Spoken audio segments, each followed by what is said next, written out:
Assalamu alaikum wa rahmatullohi wa barakatuhu. Urmatlı bir tuğanlar, Allah Taala bardığınızlardan ıyık girip gelgen Ramazan ayınızlar bilen kutluktayız.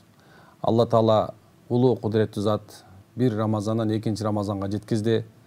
Allah Taala жеткізіп қойған миң мәртебе шүгірлер болсын.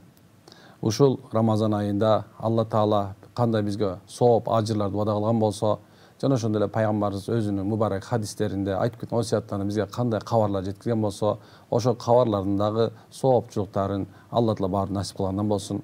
Жана ошону бирге эле ушул Рамазан айынын берекети менен ар бир үй бүлөгө Аллахтан тынччылыгы, Алла Тааланын берекеси, Алла Тааланын ырайымы жаагынан болсун.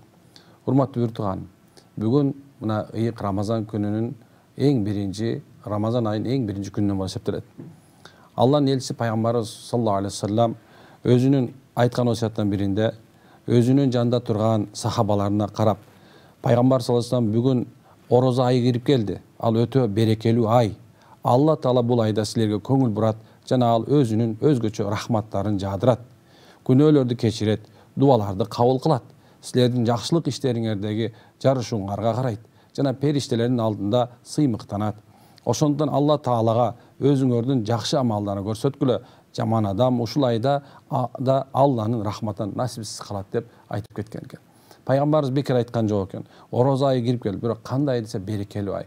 Рамазан эмнеси менен берекелүү десе, бул айда Алла Таала бардык момун мусулмандардын башын бириктирет. Ошол эле мезгилде бүгүнкү күндө адамдын жүрөктөрүнө ырайым, береке, нур өзүнчө бир жаап турган айлардын бири болуп эсептелет.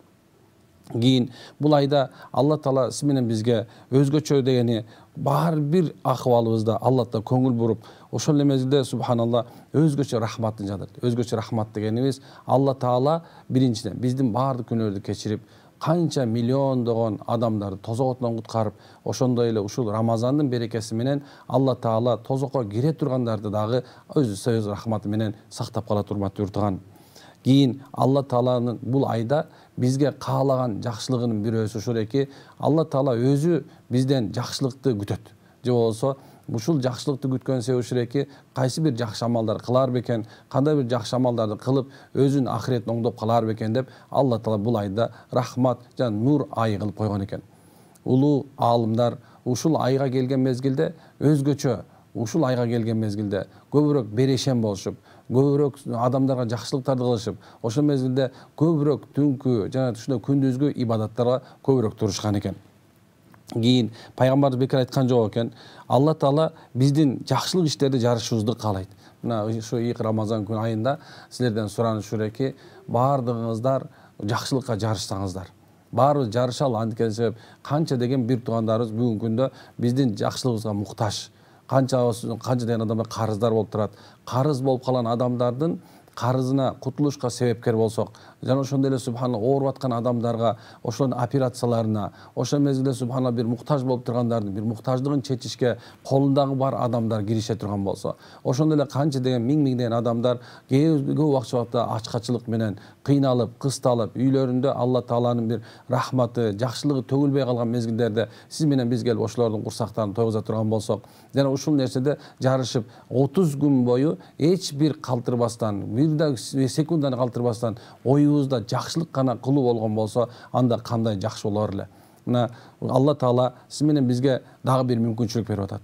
Мүмкүнчүлүк дегенде өзгөчө карайбыз. Эмне үчүн десе, Алла Таала ар кандай мүмкүнчүлүк берген. Бирөөнү күч менен, бирөөнү бийлик менен, бирөөнү байлык менен, бирөөнү дагы бир башкача өзгөчөлөр мүмкүнчүлүктөрдү берген. Мына ошол мүмкүнчүлүктөрүбүздү ошо ыйык Рамазан айында колдонушубуз өтө зарыл экен.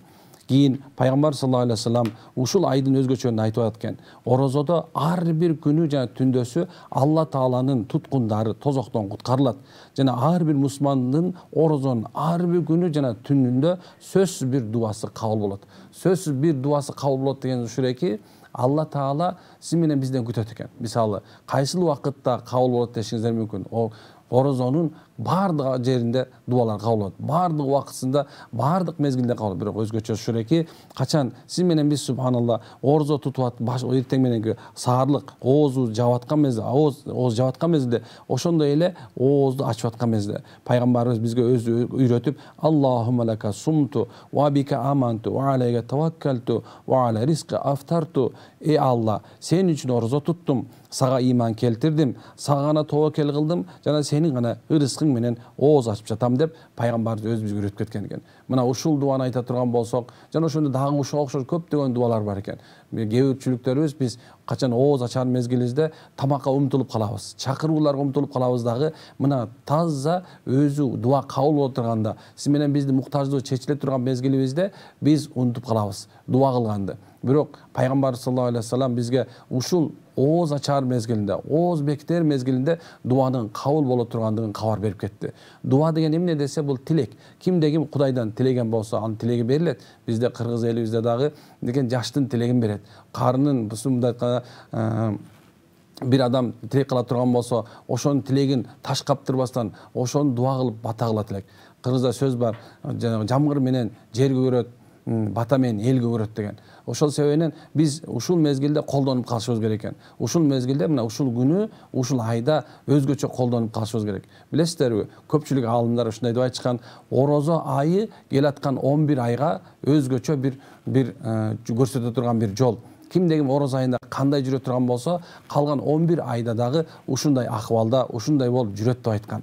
Мисалы, эгерде биз орозо айында көбүрөөк дуага, көбүрөөк бата тилектерге көңүл буруу турган болсок, анда биздин жүрөктөрүбүзгө Кудай Таалабызга болгон, жаратуучубузга болгон таянуубуз пайда болот. Жоксо дайым такай таянабыз. Анткени Алла Таалага таянышып, Аллага тобокел кылгандардан ким ашып өтүп кетет деп айткан экен. Демек, кимде ким ушул айда көбүрөөк дуа кылып, Аллага таяна турган болсо, мына келаткан 11 айга дагы Алла Таалага таянуусу пайда болот экен.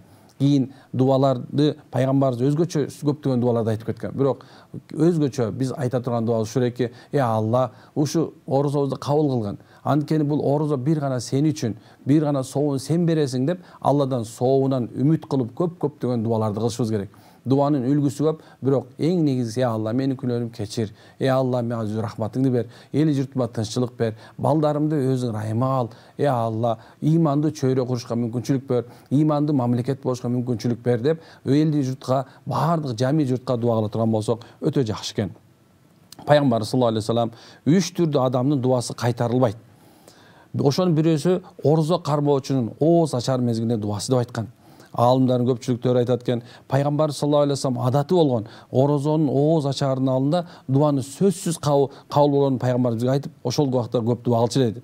Пайгамбар орозо келгенде пайгамбар саллаллаху алейхи вассалам жүзү өзгөрүп кетчү, намаздарды көбөйтчү, жана дуалардын өтө катуу көңүл бурат эле. Ошондой эле коркунуч үстөмдүүлүк кылчу, же болсо пайгамбардын жүрөгүндө дайыма коркунуч пайда болот эле. Ушул орозонун ичинде күнөөм ушул орозонун ичинде дуалар кабыл болбой калбаса экен деп Алла Тааладан коркот эле. Дагы бир жерде болсо пайгамбар саллаллаху алейхи вассалам ошол убакытта көп убакытта төшөккө жатпай калат эле деп айтат. Кийин пайгамбар саллаллаху алейхи вассалам качан мусулман дуа кылса, ошол дуасында тууганчылыкты үзүүнү же кандайдыр бир күнөөнү сурабаган болсо, Алла Таала ага 3 нерсенин бирөөсүн сөзсүз берет. Ошол сураган нерсе өзү берилет, же ошол дуанын ордуна анын бир күнөөсү же ага келе турган бир балекет алып салынат, же болбосо анын ордуна акыретте сооп берилет деп айткан экен. Демек, ушул айдагы сооптун, же болбосо ушул айда суралган нерсенин фазилет ушунчалык экен, ал сөзсүз берилет экен. Эгер такыр берилбей турган болсо, Алла Таала аны акыретте берет экен. Кыямат күнү Алла Таала пендесин чакырып сурайт экен. Эй менин пендем, мен сага дуа кылууга өкүм бергем. Жана аны кабыл кылууга убада кылган элем. Сен менден сурадыңбы? Ал айтат, ооба сурагам. Алла Таала айтат, сен дуа кылганыңда мен кабыл кылбай койгон бир дагы дуа болгон эмес. Сен тигил кыйынчылыкты алып сал деп дуа кылдың, мен аны дүйнөдө орундаттым. Тигил кайгапаны менен узак кыл деп сурадың, мен дүйнөдө ал дуанын эч кандай таасирин билинбеди. Мен ошол дуанын ордуна мындай соопту сен үчүн дайындап койдум деп пайгамбар саллаллаху алейхи вассалам дагы ушуну айтат экен. Алла Таала даярдап койдум деп айткан дагы ошол мезгилде баягы адам айтат экен, аттиң жалган дүйнөдө менин дуаларым бирөө дагы ушул дүйнөдө берилбестен ушу акыретте берилсе болмок экен деп тилейт экен. Урматтуу юрттуган, көрдүңүз, Алла Таала өзү сурагандарды жакшы көрөт. Жана Алла Таала сиз менен бизге бергенди да жакшы көрөт. келиңиздер. Алла ушул айды Алла Тааладан суроонун айы кылалы. Алла Таала тилөөнүн айы кылалы. Анткени бул айдан өткөн башка ай болушу мүмкүн эмес экен. Жана Алланын алдында кыямат күнү Алла Тааланын алдында кийинки калкан боло турган ушул орозо болуп эсептелет экен. Биз көп убактарда биз орозону ичип, жештен, ошондой эле жакындык кылуудан гана тыйылуу катары сезебиз. Бирок мында катылган сырлар, купуя сырлар орозо айында өтө көп. Кимде ким орозо айында бул сырларды көргүсү келген болсо, анда такыбачылыкты өзүнө жар тутсун. Такыбачылык дегенибиз Кудайдан коркууну, Кудайды сүйүүнү, анын буйруктарына баш ийүүнү, ошол эле мезгилде Алла Таала бизге эмнени буйрду экен, эмнеден тыйды экен деп ушул айда өзгөчө өзүбүзгө буйрган нерсени кылып, тыйган нерседен тыйылганга аракет кылсак, мына бул такыбачылык. Жана ушул такыбачылыктын берекеси сөзсүз бул бейиш болону унутпашыбыз керек экен. Пайгамбарыбыздын өтө бир дагы өзгөчөсү өзүңөргө, балдарыңарга, мал мүлкүңөргө, кызматчыларга тескери дуа берүүдөн сактангыла деген экен. Демек бул орозо айында керек болсо жаман дуа да кабыл болуп калышы мүмкүн. Ошол себебинен жаман дуа кылып, же болбосо башка бирөөнү жаман көрүп албайлы. Эгерде кимдир бирөө сизге келип ушу орозо туруп турган мезгилиңизде сизди иренжитсе, сизге жаман бир сөздү сүйлөгөн болсо, сизди капа кылган болсо, мен орозо элем, мен орозо тутуп аттым элем деп, аны менен ошол иренжиткен сөзүнө кайра сөз кайтарбастан анын жанын кетип калууну пайгамбар бизге үйрөтүп кеткен экен. Ошол эле мезгилде орозонун өзгөчө пайдасын караңыздар. Пайгамбардын жанына келип өтө күнөө кылгысы келген жигит келгенде пайгамбар сен орозо тутсаң жакшы болот деп айткан экен. Дагы бир көптөгөн алымдар айтат, кимде ким орозо тута турган болсо, жана орозону калыс Аллах үчүн тута турган болсо, бир Кудайдын ыраазылыгы үчүн тута турган болсо, анда ал адам бул дүйнөдөгү жаман сырлар, жаман кесепеттердин баарынан кутулат деп пайгамбарыбыз бизге кабар берип, алымдардын оозунан келген экен. Урматтуу бир тууган, ыйык Рамазан айын жөн эле кое жибербеңиз. Бул айды улуу тутуңуз. Жана кимде ким бүгүнкү күндө мына орозо тутпай кала турган болсо, караңыз, пайгамбар айткан, пайгамбарыбыз айтат, кимде ким ыйык Рамазан күнү эч бир себеби жок эле, эч бир себеби жок туруп эле орозо кармабай калган болсо, ал кийинки айларда, башка айларда күнүнө орозо тута турган болсо да, орозонун бир күнүнө да жетпейт, же болсо орозону толуктай албайт деген экен. Дегеним, ыйык Рамазан айын бул мойнубуздагы парзыбыз, мойнубуздагы жүк. Алла Таала бизге парз кылган 5 парздын бирөөсү бул орозо болуп эсептелет. Демек, орозону баардыгыбыз коюп жибербейли, жана ушул кылып аткан, тутуп аткан орозобузду башкаларга айтып, мына бүгүн да кайра баштап, эртең күнү бир жүйөлүү себеп болуп калган болсо, субханалла, ошонун ордуна кайра бир ордун тутуп бергенчелик деңгээлде болуп калса, иншалла ошолорго таргып кылып айтып, орозоңузду тутуңуз, орозо парз экенин эскертип койсок, ар бирибиздин мойнубуздан жүктөн кутулабыз деген ойдомун. Аллах Таала баарыбыздан разы болгондон болсун, машалла.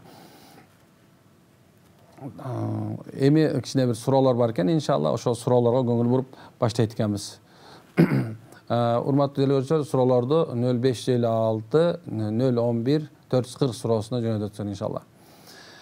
Ассаламу алейкум. Оорулуу төшөктө атамды карайм. Ал киши баспайт. Чоңго кичинеге барган төшөккө барат.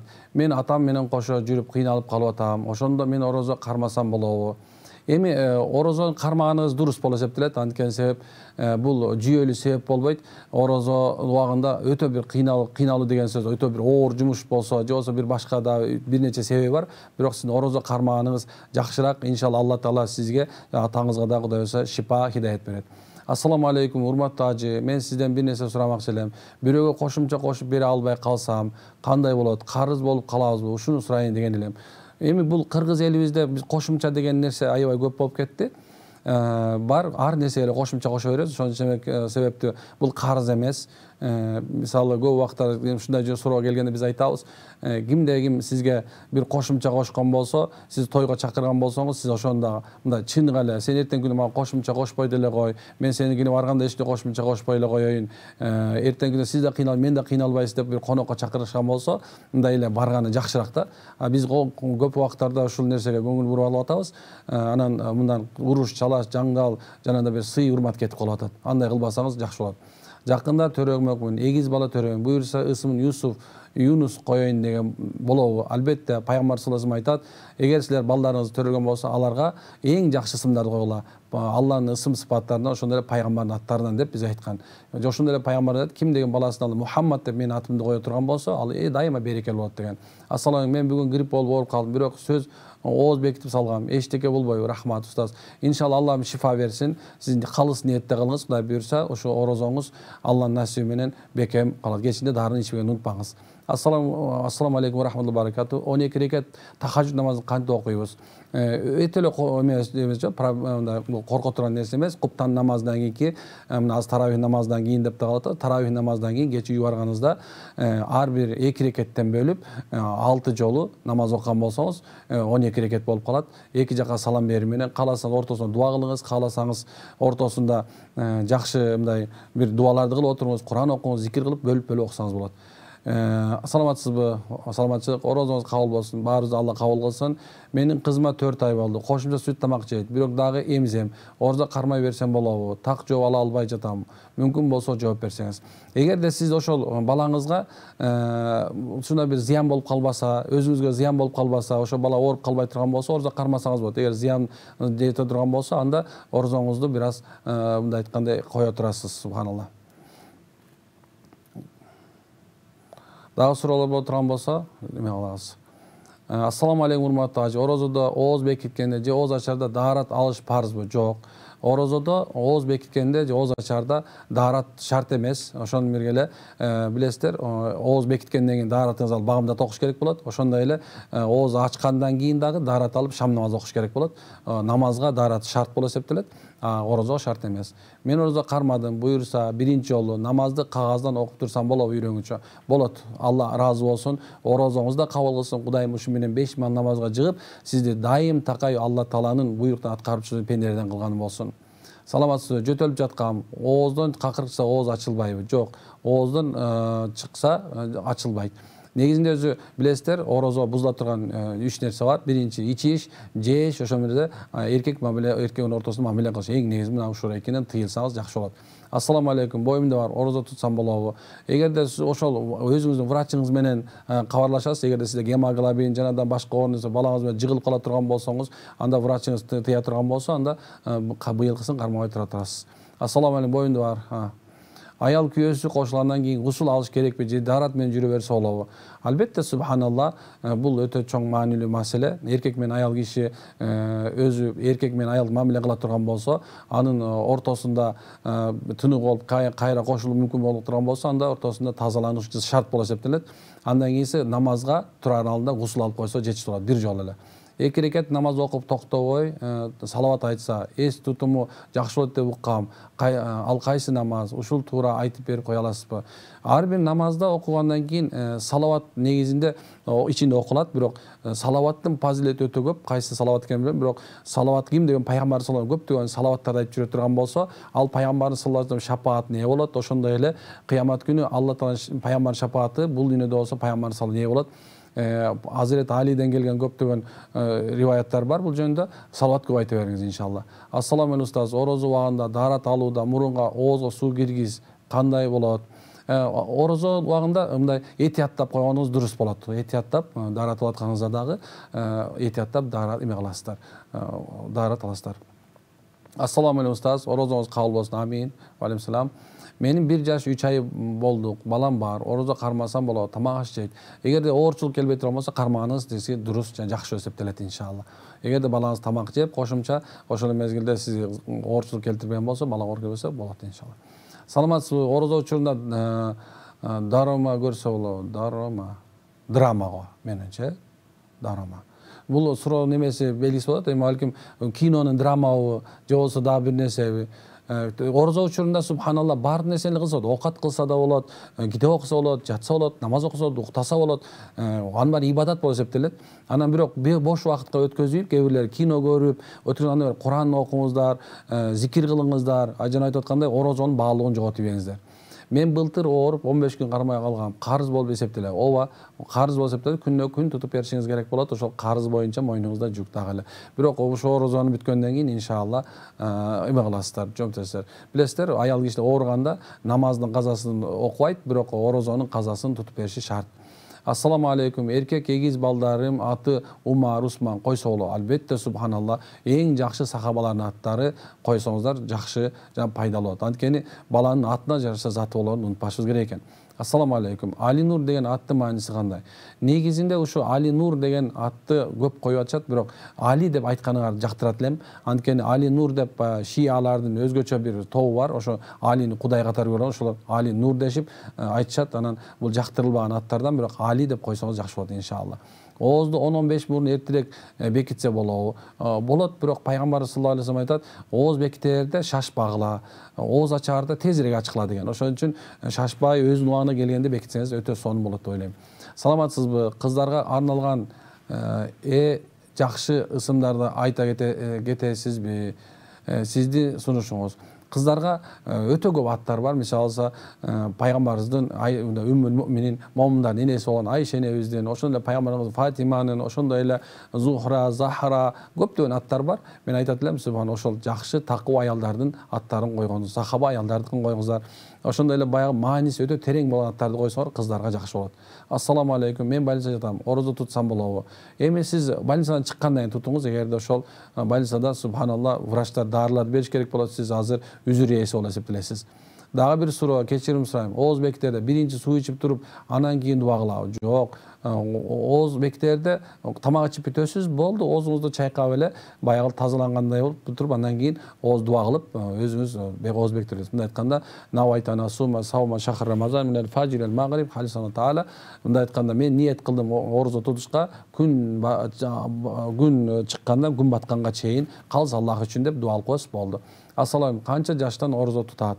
Мукаллаф деп коет шариятыбызда. Аял киши качан эң биринчи этек кири көргөндө оор башталганда аял киши ошондон баштап орозо тутуп баштайт. Эркек киши болсо эң биринчи түшүндө суди деп коет. Бир мындай сулуу кыздарды көрүп, ошондон биринчи түшүргөндөн баштап, ошондон баштап бизде шариятыбыз буйрук кылат, ошол балакатка толду, орозо тутсун дейт. Ассаламу алейкум. Орозо кармап атып тиш салдырып дарытса болобу? Аллахумма салли. Ошол нерсе кичине этияттыраак болуп койгонуңуз жакшыраак, күмөндүүрөөк. Ассаламу алейкум. Истигфардын эң жакшысы кайсыл айтып коесузбу? Астагфируллаху ва атубу илейк. Астагфируллаху аллази хувал хайюл кайюм ва атубу илейк десеңиз болот. Же сайд истигфар. Аллахумма анта рабби ла инта халактани ва ана абдука ва ана ала ахдика ва вa'дика мастатa'tu а'уду мин шарри санa'tu абу лака бин ва алайя бидамби фагфирли фа иннаху ла ягфиру зунуба илля ант. Сайд истигфарда турган болсоңуз, сөзсүз Алла таала тобобузду кабыл күнөөбүздү кечирет. Ассаламу алейкум устаз. Орозодо сөзсүз тараван намазына барыш керек же барбаса да болобу? Сөзсүз баргыла деп айтат элем. Анткени бул парз эмес, чоң сүннөт. Биздин эмебиз боюнча, мазхабыбыз боюнча сүннөт. Бул амал орозону толуктайт. Ошон мезгилде субхана биздин кулчулугубузду дагы көбүрөөк толуктайт. Ошон үчүн барбай койбогула деп айтат элем. Эркектер жамааттан калбасын, аялдар үйүнөн окушсун. Саламатсызбы? Мен ачка болсом эле башым ооруп, жүрөгүм айланып калат, давление көтөрүлүп кетет, орозо кармай албай жатам. Сиз өзүңүздүн врачыңызга барасыз. Эгер врачыңыз ошол нерсе сизге ушундай болот аткан десеңиз, өтө бир ооруздук алып келе турган нерсе жок, болбойт десе, анда ошо менен чечишесиз. Саламатсызбы? Орозонун кабыл болсун. Амин. Ва алейкум салам. Орозону ооз ачкандан кийин дары иче берсе болобу? Албетте субханалла. Дарыны эртең менен кечинде иче берсеңиздер болот. Ошол дары жөнүндө келгенде, мындай бир биз өзгөчө карашыбыз керек да. Көп убакытта өзү орозонун өзү шипа, өзү дары болуп эсептелет. Ошондой болсо дагы эртең менен кечинде дарыңыздар ичиңиздер, калтырбаңыздар. Ассаламу алейкум устаз. Калып кеткен орозону кайсы күндөр тутсак болот? 12 жылдык карызды. Эми Рамазан айы бүткөндөн кийин, мына ыйык Рамазан айы бүткөн, бир ай бүткөндөн кийин, ар жакта Кудай буйрса сиздин алдыңызда 11 ай бар. Ошо 11 айдын каалаганында бөлүп, же толук кылып иншалла өзүңүз ниетиңизге жараша, же болбосо календар түзүп алып тутуп берсеңиз карыздан кутулган болосуз иншалла. Ассаламу алейкум. Орозодо шилекей жутса болот. Шилекей жутсаңыз болот, какырыкты жутсаңыз болот. Анын эч кандай тоскоолчулугу жок. Ассаламу алейкум устаз. Ооз ачууда кекирик же кечирээк же эртерээк ачса же ооз жабгарда канча мүнөт кечсе болот? Азыр эми жакшы заманга билесиздер, баарыңыздар Насаат медиа бар. Мына ошол оозду ачкыла деген убакта ачып, анан кийин жапкыла деген убакта жапкан болсок, албетте субханалла чоң сооп иш кылган болуп эсептелебиз. Анан кичине кеч болуп калса, анда баягы билесиздер, Алланын өкүмү ушул эки бизге баягы күн чыкканга чейин ооз бекитишибиз керек дегенде, баягы күн десе кандай шафак деп коет, кызыл бир өзүнүн бир эмеси бар. Ошол мезгилге чейин бекитип калыш керек. Ошону атайын мына муфтият белгилеп берген, ошол менен жабабыз. Ошол белги, ошол саат. Ооз бекиткенден кийин эле багамдат намазды окусак боло береби? Албетте, ооз бекитти бүттү деген сөз сизди багамдат намаздын учуру келди деген сөз болот. Ошол себептен ошол замат намазыңызды окуп, зикирлериңизди кылып, күн чыкканга чейин ибадат кылып отурсаңыз өтө сооп болот иншалла. Орозодо ийне сайылса, орозо бузулабы? Эми бул азыр билесиздер, Кыргызстан дин башкармалыгында уламалар кеңеши бар. Ошол жерде орозодо ушул укол алса же болбосо бир кандай нерсе сайса бузулат деп чыгарды. Аны эми ошо аалымдарга баш ийсек жакшы болот. Билесиздер, бул жагына келген фатва чыгарган уламалар кеңеши бар. Биз ага баш ийебиз жана алардын туура деп эсептейбиз. Ассаламу алейкум, ва алейкум салам. Усул жок орозо кармаса болот. Албетте, субхана, эч кандай эмеси жок. Бирок өзү дайыма гусулсуз жүрүүнүн өзү адепсиздик. Жана бул туура эмес амал. Анткени сиз кантип калган намаздарды окуйсуз, кантип эме кыласыз. Ошол себептен дайыма орозону ооз бекиткенден кийин гусул алып, же ошого чейин гусул алып койсоңуз жакшы. Орозо кармап атып, намаз окуп атып, таравih намазы окубай койсо болобу? Эми ал өзүңүздүн ишиңиз, бирок бул өтө чоң бекитилген сүннөт. Азирет Умар радаллаху баарын чогултуп 20 аракет кылган. Бул сахабалар мурда ар кандай жакта окуп атканын көрүп, ушул нерсени эң жакшы амал деп ушу сүннөт кылган. Билесиз, биз үчүн болсо пайгамбарыбыздын хулафай рашидин болгон 4 халифасынын айткандарда сүннөт болуп эсептелет. Ошон үчүн бекем сүннөт деп айтабыз. Саламатсызбы? Этек киргенсе орозо кармаса болобу? Жооп берип коесуз. Жок. Этек кирген аял киши ошол замат токтотот. Ошол эле мезгилде канча күн болгон болсо, кийин ошол каза же мындай айтканда толуктап бере турган орозо эсептелет. Күнүнө күн. Ассаламу устаз, мен эпилепсия ооруйм. Кечинде таравih намаздан кийин келип ооруп калдым. Тута берсем болобу? Аллахым сизге шифа берсин. Ошол орозоңузду тута бериңиз. Калтырбаңыз, анан жанагындай өтө көп өзүңүздү кыйнала турганчалык боло турган болсо, анда үйдөн бир аз ибадат кылсаңыз жакшыраак. Үйдөн мурда жашаган квартиранттын Куран китептери калып кеткен, окусам болобу? Албетте, субханалла, бул Куран китептин калышы сиз үчүн мубарак болуш керек. Алла таалам сизге ошо Курандын берекеси менен Куранды жаттап хафиз болушка насип кылган болсун, машалла. Ассаламу алейкум, ва алейкум салам. Бүгүн кармай албай калдым. Эртеңден баштап кармасам болобу? Кармаңыз, сөзсүз кармаңыз. Токтотуп койбоңуз. Бүгүнкү күндө балким бир жүйөлүү себеп болуп калган болсо, бир субханалла шариятыбызда кафара төлөп бере турганчалык болуп калса, анда кармап, машалла, улантыңыз. Аллага ыраазы болсун сизден. Саламатсызбы? Кечкен күндөр кайсы айларда кармаса болот? Орозодон кийин эле, орозо бүткөн ороз айттан кийин эле иншалла ошол орозоңуздардын баарын, казаларын, кечиккендерин баарын тутуп бергениңер жакшыраак болуп эсептелет. Машаллах. Ар бир күнү 10дон соо, 10 жакшылык болот, 10 күндөн соо берилет. Аллах баарыбызга ошо орозоңузду эң татыктуу Кудай таалам ыраазы боло турган деңгээлде тутуп алышка мүмкүнчүлүк берсин. Ассаламу алейкум. Четте күнү жолдо болуп калып, жит чыгарып, четтик кыла албай калдым. Орозонун биринчи күнү кылса болобу? Эми бул кыргыздын биздин жакшы бир эмебиз, шектик күнү деп баягы майрамдык маанай кылуу. Бул жерде эч кандай эмес жок. Сөзсүз эле баягы майга эме кылыш кереги деле жок, шарт эмес. Бирок эми бүгүн деле кылып койсоңуз болот. Кечинде ооз ачарды жакшынакай жеп, Куран окуп коесуз, эч кандай эмес эмес. Коркунучу жок мунун. Аллахым ыраазы болсун сизден, машаллах. Четтик, шетте бир аз арапа күнү деп адашып атышат көпчүлүктөрү. Ушунда унутпаңыздар, бир арапа эмес, шектик күнү болгон көчө. Ай көрүлдү, көрүлгөн жок деп билесиздер, эсепке алабыз. Аны ай көргөнгө карайбыз. Ошол себептен ушуга көңүл буруп коесуздар. Саламатсызбы? Мен көп жылдан бери орозо кармайм, бирок намаз окуучу эмесмин. Бүгүн биринчи жолу окудум. Орозо окуйм, орозодо окуйм деп ниет кылгам. Буга чейин жатталбай койдум. Баракты карап окусам болобу? Бүгүн окудум, бирок кайра жаңылдым. Эчтеке болбой, жана ооз бек убагында тиш жуурса болобу? Алла ыраазы болсун. Машалла, Аллахым сизден абдан разы болсун. Ошонча жыл өзүңүздүн орозодо болгон парзыңызды аткарып жүрүпсүз. 5 парздын бирөөсү орозо. Бул куртулуп жүргөн экенсиз. Эми намазыңыз болсо, ошо сизде мойнуңузда жүк болуп кала берген. Эми Аллахым кабыл кылсын. Азыр китепти мындай карап алып, колуңузга алып, азыр мына муфтияттын эмеси менен жакшы жай намаздар чыккан, алдыңызга коюп койсоңуз, баардыгын жазып турат. Ошондой кылып жыгылып, ошондой кылып, машалла, үйрөнө бериңиз. Алла кабыл кылсын. Үйрөнгөндөн кийин анан аны бүктөп туруп өзүңүз так окуп баштайсыз. Ассаламу алейкум. Орозодо бош элекей түкүрсө болот. Түкүрө бериңиз, жута бериңиз, эч кандай нерсе эмес. Мына уксаңыздар, жегенден, ичкенден жана эркек аялдын ортосунда катнаш кылуудан гана тыйылышыбыз бизге парыз болуп эсептелет. Ассаламу алейкум. Орозодо бозо ичсе болобу? Бозо өзү мындай айтканда бизде арам деп айтылабыз. Ошол себептен колдон келсе муну ичпегенге аракет кылыңыздар. Баягы кичинекей эле бар бир нерсе баштасаң, кайра чоң нерсе күнөөгө кирип кетиши мүмкүн. Ошон үчүн мындан тартылганыңыз жакшыраак. Ассаламу алейкум ва рахматуллахи ва баракатух. Орозо даарат алганда оозуна суу алса, орозо ачылбайбы? Эми орозо ачылбайт, ооз ар жака кирип жутуп кетпесеңиз, ошон үчүн этияттык менен иншалла жууганга аракет кылыңыз. Аллахым сизге береке берсин, машалла. Мындай билесиздер, мусулмандар өзү Восток дело тонкое дегендей, мусулмандар аябай мындай динине өзгөчө мамиле кылабыз го. Ассаламу алейкум. Денеге капыстан жаракат алып, кан чыгып кетсе орозо бузулат. Жок, бузулбайт. Даарат бузулган болот, ал эми орозо бузулбайт. Аллахым береке берсин, машалла. Ассаламу алейкум. Жаракат болуп, бир жан кан аккан болсо экен, жок, андан бузулбайт. Аллахым береке берсин, машалла.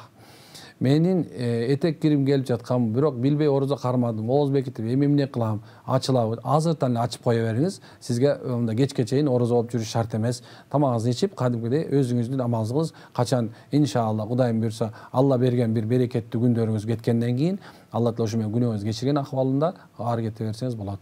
Салам алейкум. 10 мүнөт кеч бекитип калдым. Оозумду эмне болот дейт. Эми субханалла тута бериңиз, кечке чейин эме кылыңыз, анан кийин этияттык иретинде орозо бүткөндөн кийин иншалла бир күн тутуп берип коюңуз. Кичинекей баланы өпсө орозо бузулбайбы? Жок, эч качан бузулбайт. Баланы өбүштө эркек менен аял шаукатсыз же болсо кызыгуу менен бири бирин өпкөнгө болбойт, бирок субханалла бетине учурашкан болсо, апалар учурашкан бала болсо эч нерсе болбойт. Ассаламу алейкум. Орозо учурунда жел чыгып кетсе орозо бузулбайбы? Жок, даарат бузулат, бирок орозо бузулбайт. Мүмкүн эмес андай нерсе. Даарат буза турган амалдар.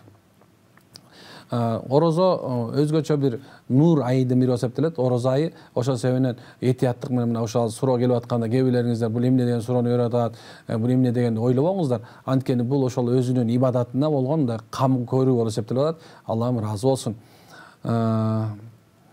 Жаңы намаз үйрөнүп атам, багамдатты эле аз окуй турсам болобу? Аллахым береке берсин, машалла. Ушу багамдатты окуңуз, анан акырындык менен ушул ойдон тура бербеңиз, билесиз, өсүш керек. Бар нерседе ошо диниңизде дагы өскөнгө аракет кылып, эртең пешим, эртең куптан, асыр деген намаздарды кошуп, машалла, толуктаңыз. Урматтуу бир тууганым, Алла таала баарыңыздардын орозоңузду кабыл кылсын. Баарыбызды Кудай таала өзүнүн райымына алып, пайгамбарыбыз ахиретте болсун шапаатын берсин. Баарыңыздын үй бүлөңүзгө тынччык, береке, кут, нур болгондон болсун. Ассаламу алейкум ва рахматуллахи ва баракатух.